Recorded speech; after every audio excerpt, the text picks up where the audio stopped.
C'est l'un des costumes d'Halloween les plus demandés cette année. Une combinaison rouge, un masque noir d'escrime avec une forme géométrique, la tenue des fameux gardiens de la série sud-coréenne Squid Game. La gérante de cette boutique est déjà en rupture de stock. Nous, on ne savait pas vraiment l'ampleur que ça allait prendre, on en a commandé une vingtaine et finalement en moins de 3 jours, donc moins de 72 heures, on avait tout liquidé.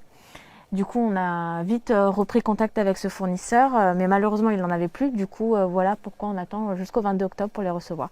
Résultat sur internet, les tutos pour le faire soi-même pullulent. Une série devenue en quelques semaines un vrai phénomène, l'histoire de 456 concurrents endettés qui s'affrontent dans des jeux d'enfants. À la fin, il n'en reste qu'un, un scénario sanglant que l'on retrouve aussi dans le film Hunger Games ou encore dans le jeu vidéo Fortnite.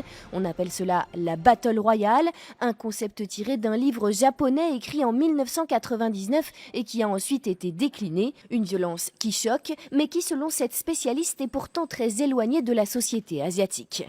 Tous les faits divers là-bas sont beaucoup plus rares que chez nous. Du coup, quand ils existent, quand ils ont lieu, eh bien, ils créent vraiment un choc parmi la population. Et c'est peut-être pour ça qu'ils inspirent autant nos productions, parce que c'est peut-être fantasmé, c'est peut-être raconté d'une manière différente, et c'est très exotique par rapport à ce qu'on a l'habitude de voir par chez nous. Des combats à mort qui inquiètent. En Belgique, par exemple, des écoliers se sont inspirés de la série pour leur jeu.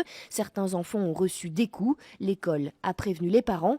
Pour rappel, la série est interdite aux moins de 16 ans.